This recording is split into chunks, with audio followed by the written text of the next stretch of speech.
ये जीवन में है क्योंकि आप लोग बहुत अच्छे स्टेज पे हो अभी, और ये आपका ग्रोइंग स्टेज है। इसमें जितना अच्छा आप लोग अभी कर लेंगे वो हमेशा आपके लिए वो एक एसेट बन जाता है। क्योंकि विद्यार्थी जीवन में जो हम लोग सीखते हैं या जो हुनर हम लोग कल्टिवेट करते हैं, उसी के बल पे हमारा जो आगे का करियर है वो पूरा बनता है। और आपके जो गेम्स का पार्ट है, क्योंकि ये आपका जो स्पोर्ट्स इवेंट है, ये पर्सनैलिटी डेवलपमेंट में शायद मुझे लग रहा है कि बहुत अच्छा पार्ट होता है। जैसे हम लोग एजुकेशन सिस्टम में जब पढ़ते हैं, शिक्षा ग्रहण करते हैं, तो इसमें जो व्यक्तित्व का विकास होता है, हमारे जो हुनर, एनर्जी और जो हमारे अंदर कैपेसिटी बिल्डिंग है, इसको हम लोग नर्चर करते हैं। उसमें कक्षा, मंच और मैदान तीनों का अगर समन्वय होता है तो आदमी का सर्वांगीण विकास तभी हो पाता है। कक्षा में आप पढ़ते हैं तो कक्षा में जब आप बैठते हैं, तो जैसे अभी आप बैठे हैं, तो केवल आपका जो है ना वो माइंड काम कर रहा है, केवल आप सुन रहे हैं या देख रहे हैं जो, तो आपका ब्रेन जो है एक्टिव है केवल यहाँ पे। फिर जब आप मंच पे पहुँचते हैं तो मंच पे जो एक्टिविटी करते हैं आप, तो उसमें चाहे वो मंच पे डांस हो या गायन वादन हो या नाटक हो, जब मंच पे आप एक्टिविटी करते हैं तो आपका ब्रेन और जो है ना शरीर भी एक्टिव होता है। और फिर इसके बाद जो मैदान होता है, जब आप मैदान पे उतरते हैं तो फिर आप जो है आपका कहते हैं ना कि जो मानसिक बल, शारीरिक बल और एक सबसे इम्पोर्टेंट बल होता है वो है स्पिरिचुअल पावर, आध्यात्मिक बल, आत्मिक बल, विल पावर जिसको कहते हैं। जब आप फील्ड पे उतरते हो, तो जैसे अभी रेस हो रहा था, तो रेस में जितने भी बच्चे दौड़ रहे थे, तो सब लोग अपनी पूरी क्षमताओं का वहाँ पे सदुपयोग कर रहे थे। माने दिमाग भी, शरीर भी और आत्मबल, माने विल पावर कि मुझे जीतना है। तो तीनों पावर्स जो है ना वो डेवलप होते हैं और आदमी बहुत ही अपनी जीवन का, मैं तो ये कहता हूँ कि जो जैसे स्पोर्ट्स वगैरह है और ये है सब, ये आपको निरोग रखते हैं, आपको स्वस्थ रखते हैं। और इस समय जो निरोगी है, जो आदमी स्वस्थ है, वो अपने आप में देश का बहुत बड़ा एसेट है, बहुत बड़ी पूंजी है, अगर वो निरोग है तो।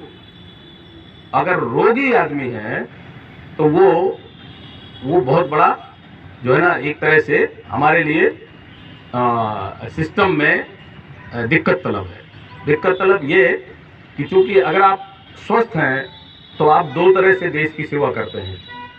अगर आप निरोग हैं तो आप इनडायरेक्ट जो है दो तरह से देश की सेवा करते हैं। एक तो आप निरोग हैं तो बहुत सारे हमारे जो देश की कैपिटल्स है या हमारे देश के जो रिसोर्सेस हैं उनको आप बचाते हो।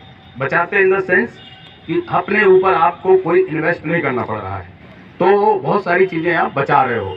और यदि आप रोगी हो तो बहुत सारी चीज़ें हमको अब दवा कराना है ना, पैसा खर्च होता है, परिवार दिक्कत में आ जाता है ना।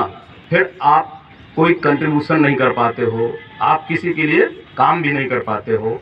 तो ये जो है, जो स्वस्थ मनुष्य है, वो तो एक तो अपने आप के ऊपर उसका कोई इन्वेस्टमेंट नहीं होता, दूसरा वो बहुत सारी ड्यूटी डिस्चार्ज करता है, बहुत अच्छे काम कर ले जाता है। लेकिन यदि वो रोगी है तो अपने को ही नहीं ठीक कर पाएगा तो दूसरे के लिए क्या करेगा ना।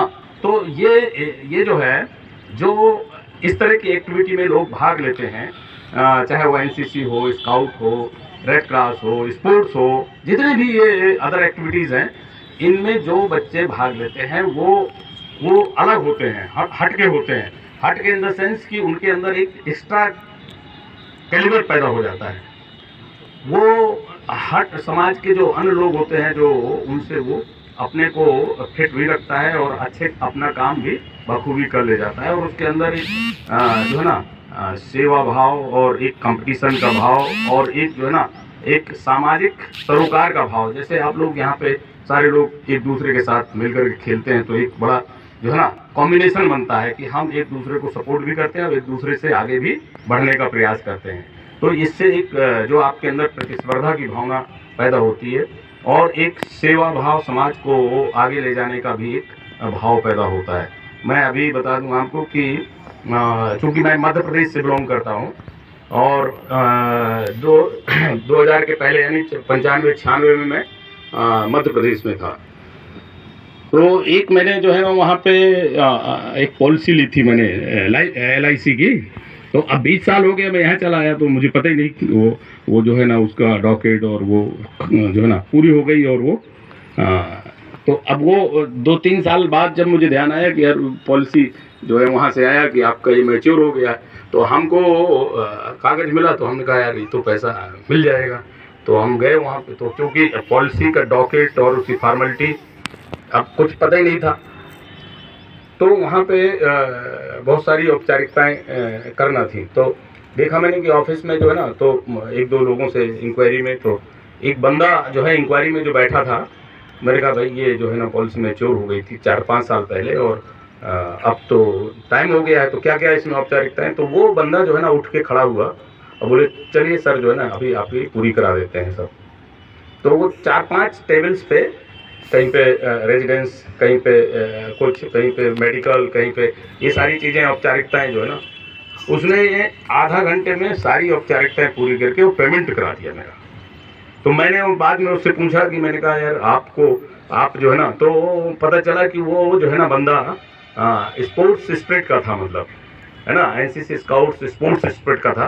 तो वो संस्कार जो है ना उसके थे, जिस कारण से वो इतनी मदद मेरी किया उसने, सामान्य आदमी नहीं कर पाता है। तो इस तरह से जो इस फील्ड में जो बच्चे स्पोर्ट स्पिरिट्स रहते हैं, वो हर जगह अपना अलग दिखाई देते हैं। मतलब मेरा कहने का मतलब ये है।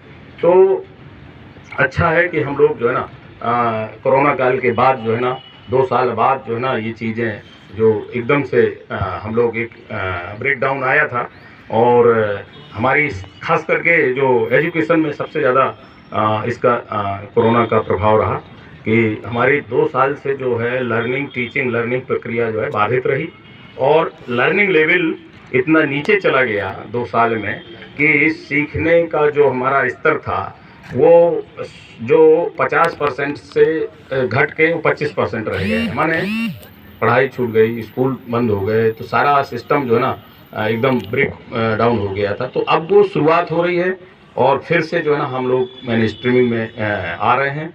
तो ये प्रयास जो आपका ये सिद्धि विनायक ग्रुप का रहा, आप लोगों ने अच्छा प्रयास किया और शुरुआत है ये, और आगे हम लोग पुनः जो है ना अपनी मैन स्ट्रीमिंग करेंगे। और खेल में भी बहुत अच्छा कैरियर है, जैसे आप लोग देख रहे हैं ना। तो ये आजकल जो है ना खेल कूद में अभी देख रहे हैं आप, जैसे अभी ओलंपिक हुए थे, उसमें खास करके गर्ल्स का जो हमारा पार्ट था वो बहुत आगे गया है, मतलब जो है ना।